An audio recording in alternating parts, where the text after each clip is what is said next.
En marzo de 1985, la bióloga doctora Marina Hernández, de 34 años, desapareció misteriosamente mientras conducía investigaciones sobre plantas medicinales en la selva lacandona, cerca de Palenque, en el estado de Chiapas, México. Especialista en botánica y conocedora experimentada de la selva tropical, había partido sola para recolectar muestras en una región extremadamente remota y nunca más regresó al campamento base de investigación. Durante 11 largos y angustiosos años, su familia y colegas vivieron sumidos en la incertidumbre más absoluta, sin ninguna respuesta sobre su paradero.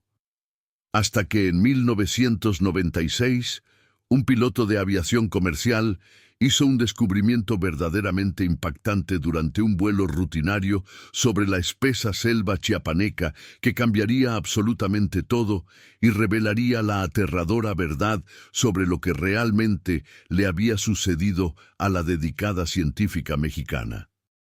El 15 de marzo de 1985, en la densa y misteriosa selva lacandona, a apenas 60 kilómetros de la ciudad colonial de Palenque, en el estado mexicano de Chiapas, la bióloga Marina Hernández desapareció sin dejar el menor rastro. Era un viernes de calor intenso y sofocante, con temperatura de 32 grados centígrados y humedad del aire alcanzando el 90%.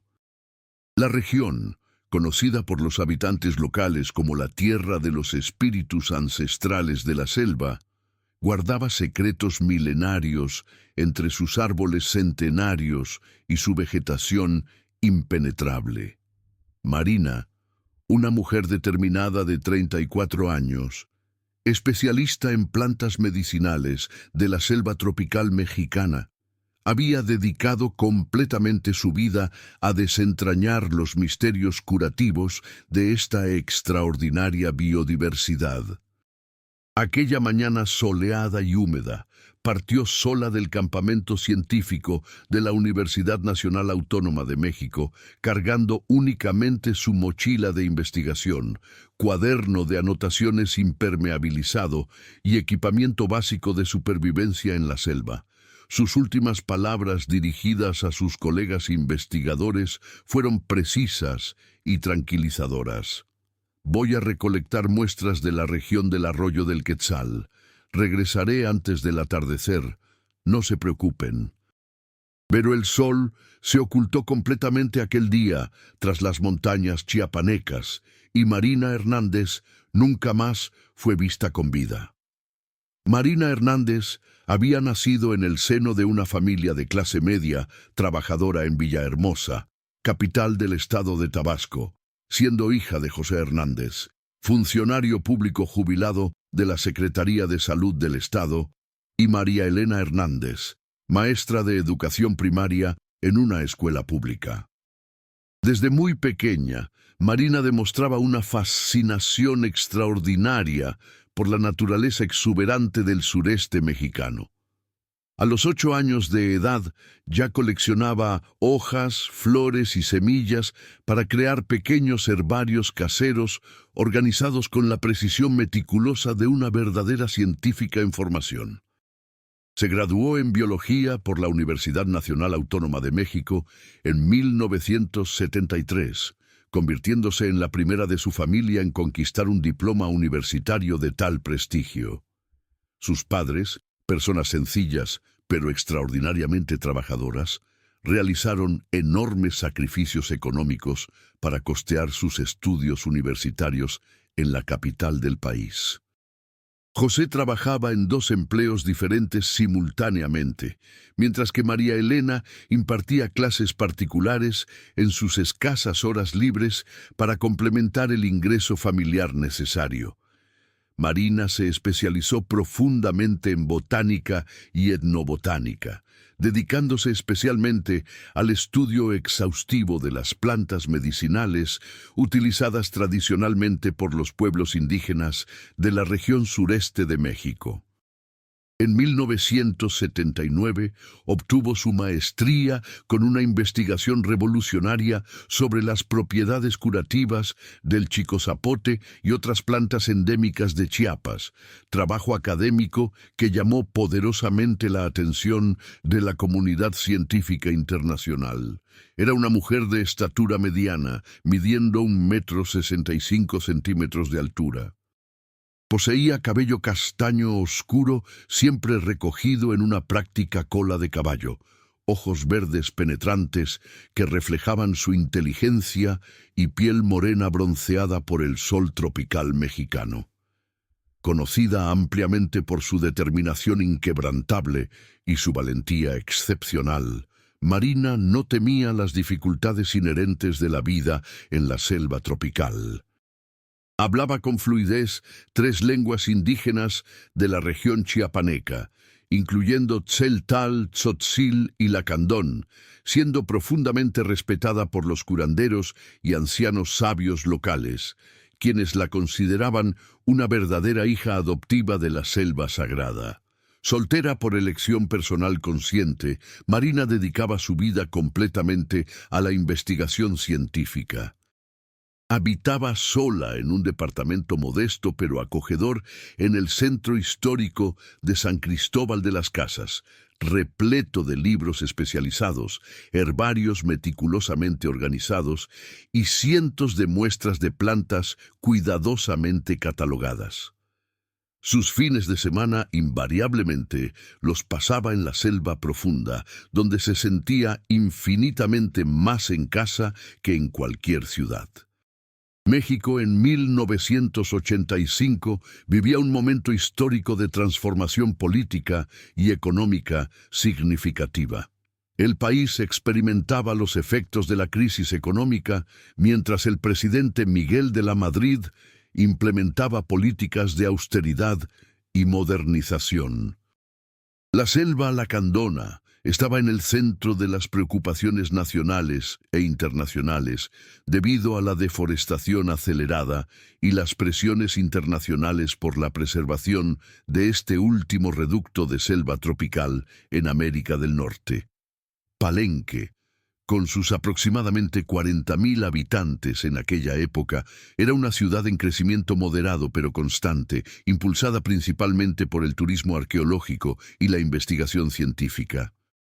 La región selvática de Chiapas atraía investigadores de todo el mundo interesados en estudiar la biodiversidad única de esta selva tropical. Sin embargo, también atraía madereros ilegales, traficantes de especies exóticas y otros grupos criminales que veían en la vastedad de la selva una oportunidad de enriquecimiento ilícito rápido.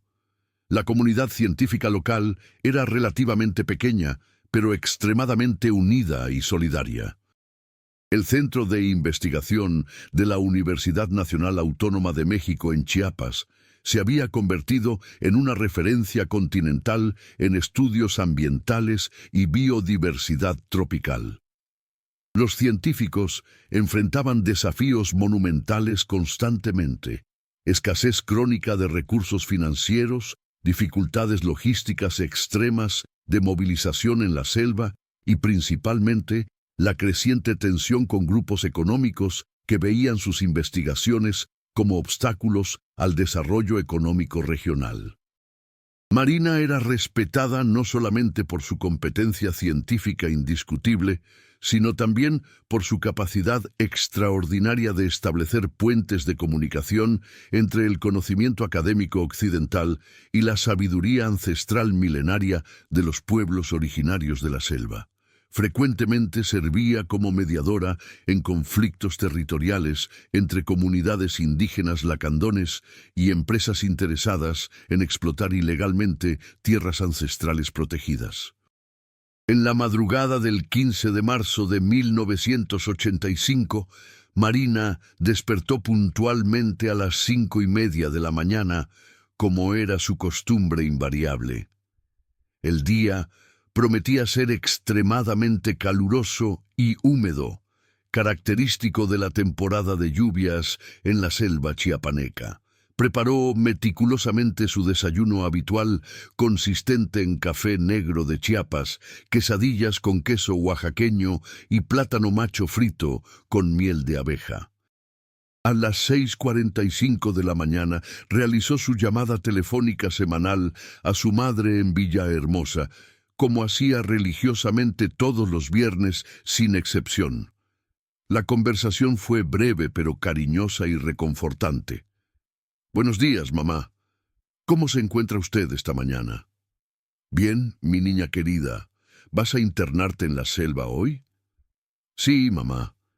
Necesito recolectar unas muestras de plantas que los lacandones me mencionaron la semana pasada. Dicen que curan problemas estomacales graves».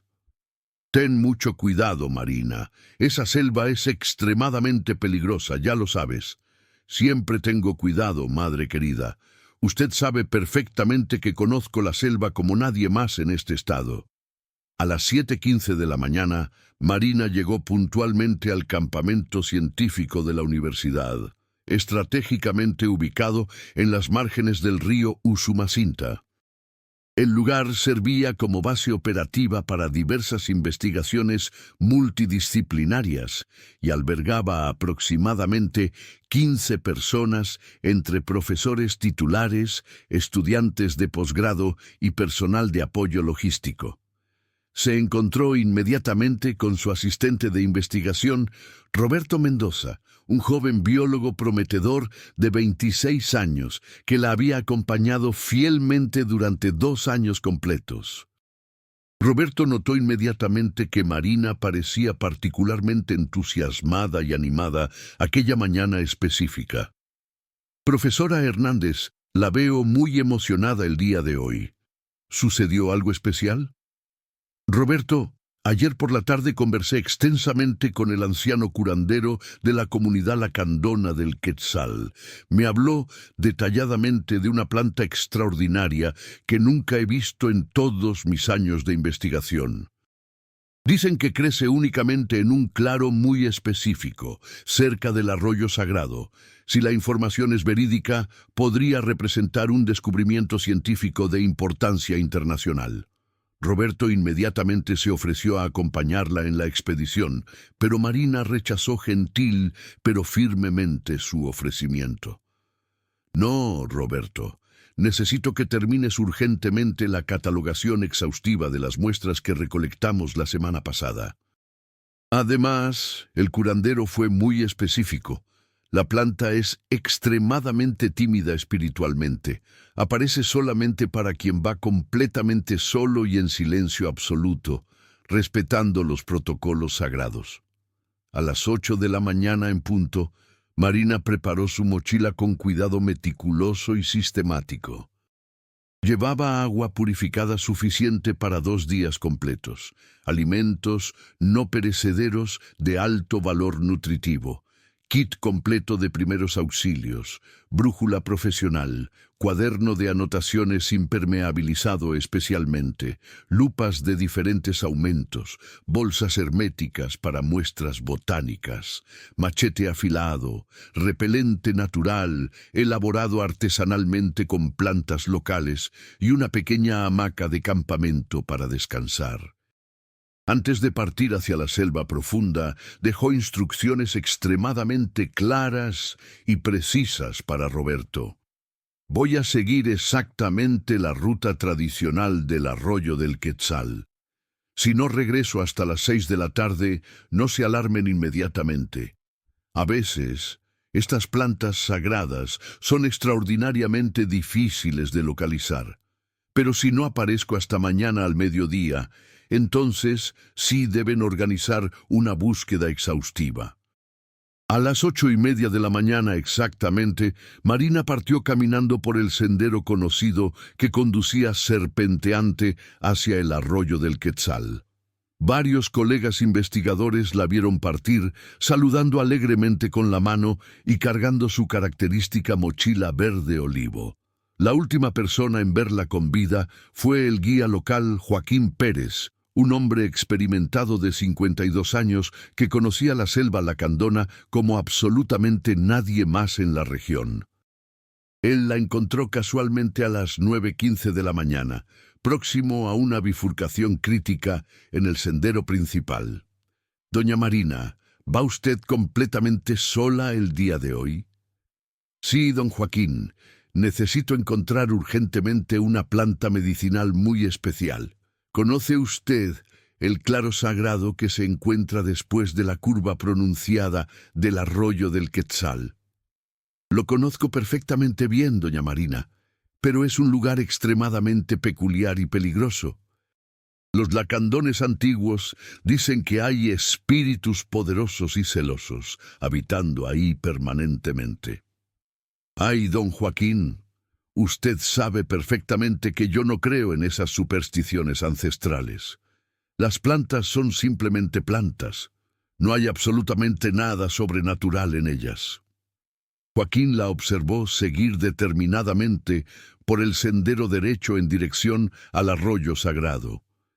Esa fue definitivamente la última vez que alguien vio a Marina Hernández con vida.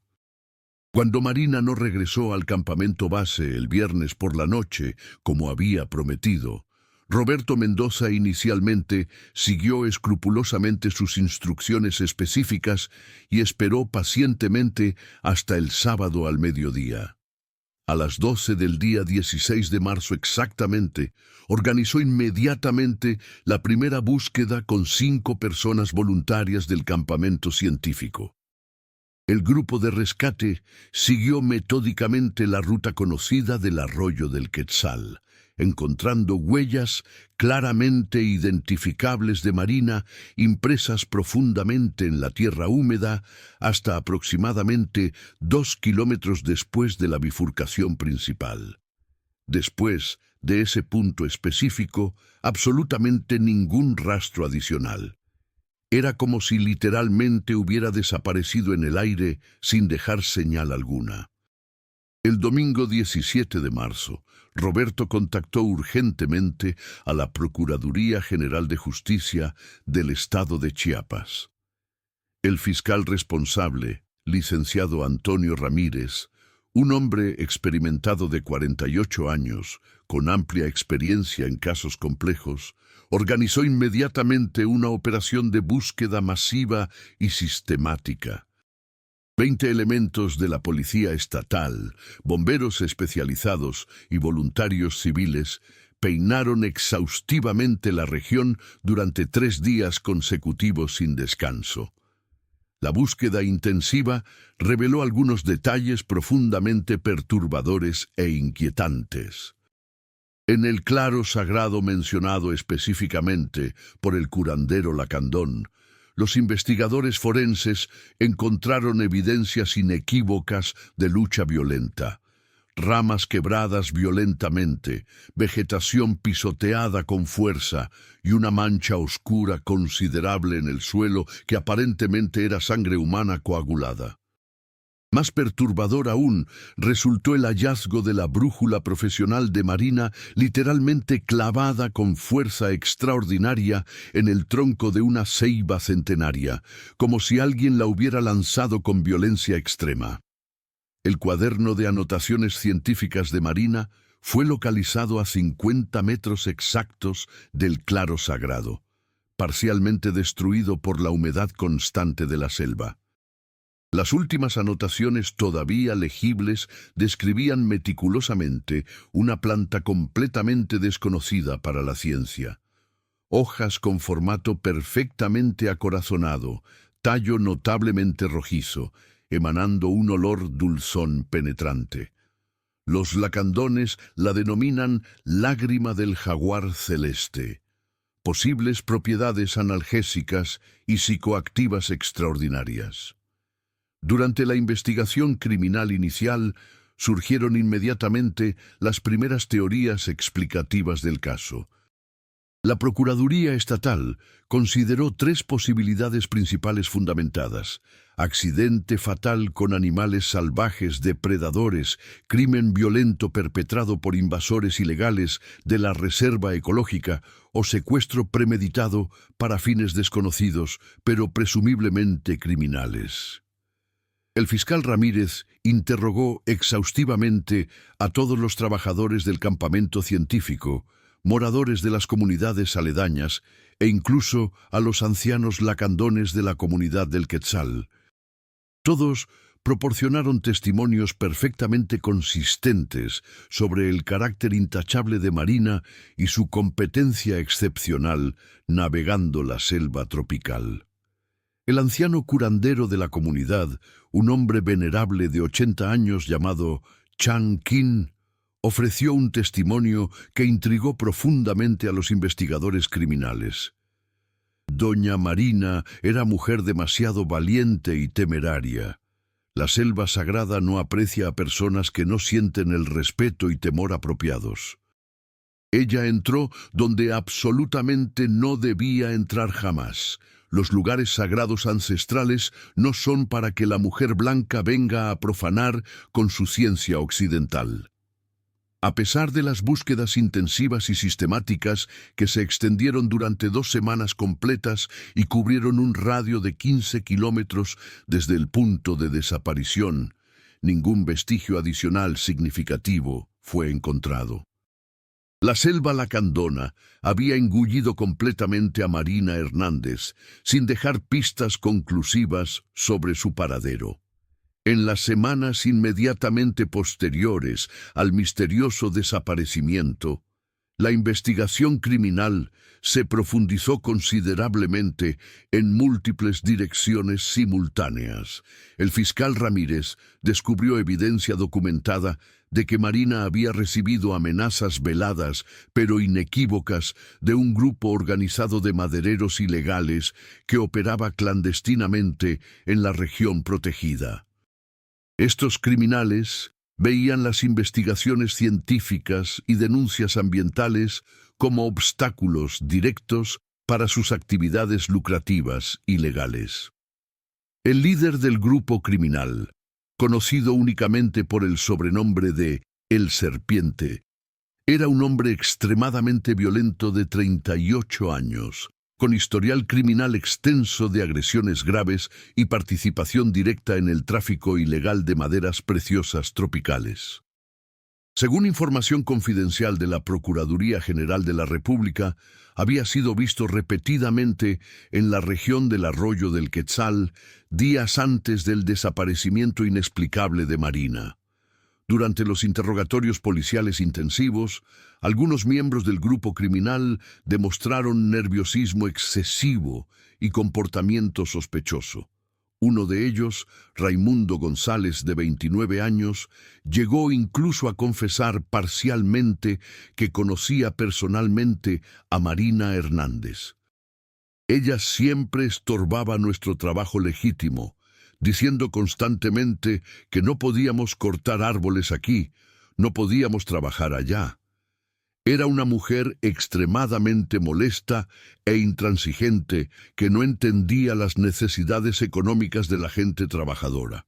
Sin embargo, todos presentaron coartadas aparentemente sólidas para el día 15 de marzo, confirmadas por testigos supuestamente confiables. La investigación en esta línea específica se estancó lamentablemente por la falta absoluta de evidencias concretas incriminatorias. Una segunda teoría investigada exhaustivamente fue la posibilidad de ataque mortal por animales salvajes depredadores.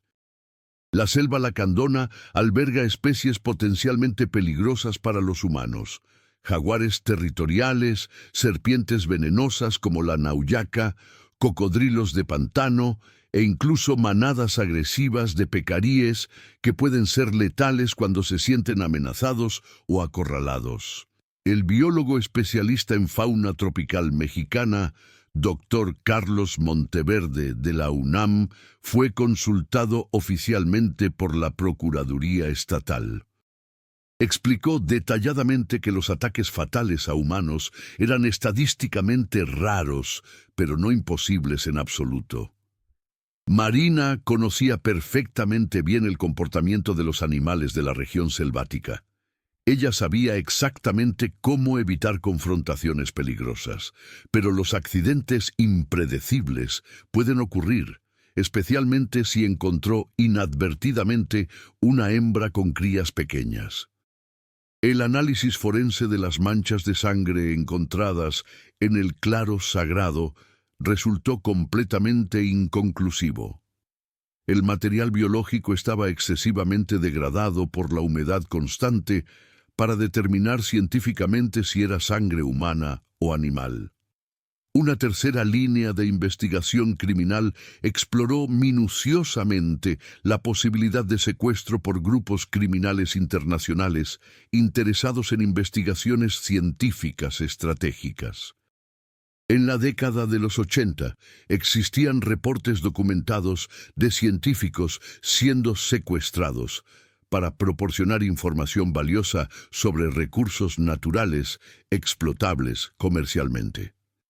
El fiscal Ramírez descubrió que Marina había realizado descubrimientos revolucionarios sobre plantas con propiedades medicinales extraordinarias que podrían interesar enormemente a la industria farmacéutica transnacional. Sus cuadernos de investigación contenían información invaluable sobre docenas de especies vegetales con potencial farmacológico revolucionario. Durante la investigación exhaustiva, la familia de Marina ofreció públicamente una recompensa de 50,000 pesos mexicanos por información verificable que condujera a su localización segura. La oferta generosa generó decenas de pistas y denuncias, pero absolutamente todas se revelaron falsas, irrelevantes o malintencionadas. El caso ganó repercusión nacional inmediata. Periódicos de toda la República Mexicana publicaron extensamente sobre el misterioso desaparecimiento de la brillante bióloga en la selva lacandona. La presión mediática intensa y de la comunidad científica nacional e internacional llevó a las autoridades estatales y federales a intensificar dramáticamente las búsquedas. Se organizaron expediciones aéreas especializadas con helicópteros de la Secretaría de la Defensa Nacional y la Fuerza Aérea Mexicana. Pilotos experimentados sobrevolaron sistemáticamente miles de hectáreas de selva impenetrable, buscando desesperadamente cualquier señal de marina o de campamentos clandestinos donde pudiera estar siendo retenida contra su voluntad. Las búsquedas aéreas exhaustivas revelaron la existencia previamente desconocida de múltiples claros artificiales y campamentos completamente ilegales en la región protegida, algunos relacionados directamente con el narcotráfico y otros con el tráfico ilegal de maderas preciosas y especies exóticas. Todos fueron investigados minuciosamente por las autoridades, pero ninguno mostró conexión directa comprobable con el desaparecimiento inexplicable de Marina Hernández. Los años transcurrieron con lentitud agónica para la familia destrozada de Marina Hernández. Sus padres, José y María Elena, nunca perdieron completamente la esperanza de encontrar a su única hija, pero el dolor insoportable de la incertidumbre consumía inexorablemente sus fuerzas vitales. José desarrolló problemas cardíacos severos que los médicos especialistas atribuyeron parcialmente al estrés emocional crónico extremo. María Elena abandonó definitivamente la docencia y dedicó cada momento de su vida a presionar incansablemente a las autoridades gubernamentales por respuestas concretas sobre el paradero de su hija desaparecida. La investigación oficial fue siendo gradualmente relegada y eventualmente archivada. En 1987, 2 años después del desaparecimiento inexplicable, el caso fue transferido burocráticamente a la categoría de persona desaparecida sin perspectiva realista de localización. Roberto Mendoza, el antiguo asistente leal de Marina, asumió valientemente la continuación de sus investigaciones botánicas, pero nunca consiguió superar completamente la culpa devastadora de no haber insistido suficientemente en acompañarla aquel día fatídico de marzo. En 1992, 7 años después del desaparecimiento, José Hernández falleció repentinamente de infarto masivo fulminante. Sus últimos momentos estuvieron marcados por delirios febriles, donde llamaba desesperadamente por el nombre de su hija adorada. María Elena, entonces con 68 años, quedó completamente sola con su dolor inconmensurable y sus memorias tortuosas. Pero el 23 de agosto de 1996, exactamente 11 años, 5 meses y 8 días después del desaparecimiento misterioso de Marina, absolutamente todo cambió dramática e inesperadamente. El capitán piloto aviador Eduardo Castillo, de 45 años, piloteaba rutinariamente un Boeing 737 de Aeroméxico en ruta regular de Tuxtla Gutiérrez hacia Cancún.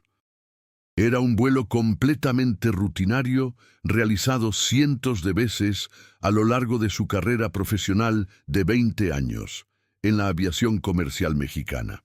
A las 2:15 de la tarde exactamente, a una altitud de 9.000 metros sobre el nivel del mar, Eduardo sobrevolaba la región selvática del río Usumacinta, cuando algo extraordinariamente inusual capturó poderosamente su atención entrenada. Inicialmente pensó que eran simplemente reflejos solares ordinarios en la copa de los árboles tropicales, pero algo indefinible lo hizo observar con mayor detenimiento y concentración. «Copiloto Martínez, ¿está usted viendo aquello allá abajo?», preguntó Eduardo a su colega, capitán Carlos Martínez. «¿Qué exactamente, comandante Castillo?». «Aquella clara tiene algo extremadamente extraño». Eduardo tomó inmediatamente sus binoculares profesionales de navegación y focalizó cuidadosamente el área sospechosa. Lo que vio lo hizo palidecer instantáneamente de horror y asombro. En el claro selvático, claramente visible incluso desde la altitud de 9.000 metros, había un mensaje gigantesco formado meticulosamente por piedras blancas dispuestas estratégicamente en el suelo.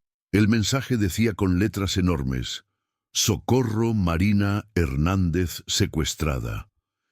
Las letras tenían aproximadamente 15 metros de altura cada una, dispuestas de manera que fueran perfectamente legibles desde cualquier aeronave. Alrededor del mensaje desesperado había estructuras que parecían ser refugios improvisados y señales inequívocas de ocupación humana reciente. Eduardo comunicó inmediatamente su descubrimiento impactante al control de tráfico aéreo de Tuxtla Gutiérrez. «Torre de control Tuxtla, aquí Aeroméxico 217. Encontré un mensaje de socorro en la selva. Coordenadas aproximadas 2 grados 45 minutos sur, 60 grados 12 minutos oeste. Solicito urgentemente que contacten a las autoridades competentes inmediatamente». El descubrimiento causó conmoción absoluta e inmediata. En menos de 2 horas, helicópteros especializados de la Policía Federal y el Ejército Mexicano estaban en camino hacia la localización proporcionada por el piloto. El equipo de rescate especializado llegó al claro remoto a las 5:20 de la tarde exactamente.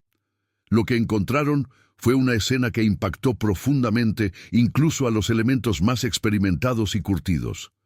Marina Hernández estaba milagrosamente viva, pero en estado absolutamente deplorable y crítico. Pesaba apenas 42 kilogramos, tenía el cabello completamente blanco y aparentaba haber envejecido prematuramente 20 años. Estaba encadenada brutalmente a un árbol centenario por una cadena oxidada de hierro que permitía movimiento limitado en un radio de apenas 10 metros. Junto al claro Había una cabaña rústica miserable, donde había sido mantenida prisionera durante 11 años interminables. El mensaje desesperado de socorro había sido construido por ella misma, piedra por piedra, a lo largo de meses de trabajo silencioso y arriesgado. Marina estaba completamente sola en el claro cuando llegaron los rescatistas. Sus secuestradores habían huido precipitadamente, pero dejaron evidencias suficientes para ser identificados posteriormente. Entre las pertenencias abandonadas apresuradamente, la Policía Federal encontró documentos personales comprometedores, armas de fuego ilegales y drogas que condujeron directamente hasta el verdadero culpable insospechado.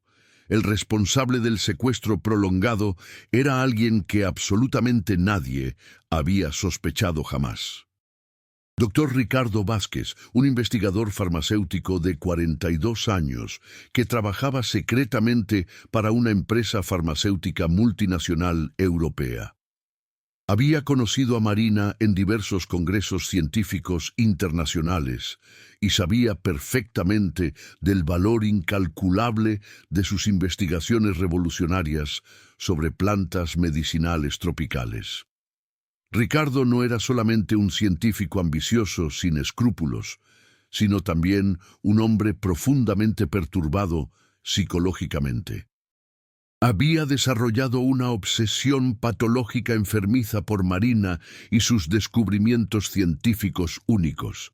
Su plan maquiavélico era mantenerla prisionera indefinidamente hasta que revelara absolutamente todos los secretos de sus investigaciones que pretendía vender luego a laboratorios farmacéuticos extranjeros por millones de dólares. Durante el interrogatorio policial exhaustivo, Ricardo confesó todos los detalles escalofriantes de su crimen premeditado. El 15 de marzo de 1985 siguió sigilosamente a Marina hasta el claro sagrado, utilizando conocimientos que había adquirido subrepticiamente sobre sus hábitos de investigación. Armado con una pistola, la sorprendió completamente y la forzó violentamente a acompañarlo hasta un lugar aún más remoto e inaccesible, donde había construido previamente una prisión selvática improvisada. Yo no quería lastimarla físicamente, mintió descaradamente Ricardo durante el interrogatorio videograbado. Solo quería que me enseñara absolutamente todo lo que sabía. Ella había descubierto plantas que podrían revolucionar completamente la medicina moderna mundial. Le ofrecí dinero sustancial, le ofrecí asociación comercial equitativa, pero siempre rechazaba categóricamente mis propuestas. Durante 11 años interminables, Ricardo mantuvo a Marina prisionera en condiciones infrahumanas, forzándola sistemáticamente a revelar información sobre sus investigaciones botánicas. Marina reveló a los investigadores federales que Ricardo no estaba solo en esta operación criminal. Tenía dos cómplices identificados: Joaquín Pérez, el guía que había sido la última persona en verla el día del secuestro, y un hombre misterioso, conocido únicamente como el Doctor. El juicio de Ricardo Vázquez comenzó en marzo de 1997. Fue sentenciado a 28 años de prisión. Marina nunca se recuperó completamente y vive actualmente en una casa de reposo en San Cristóbal de las Casas, aún lidiando con las secuelas de su terrible experiencia en la selva.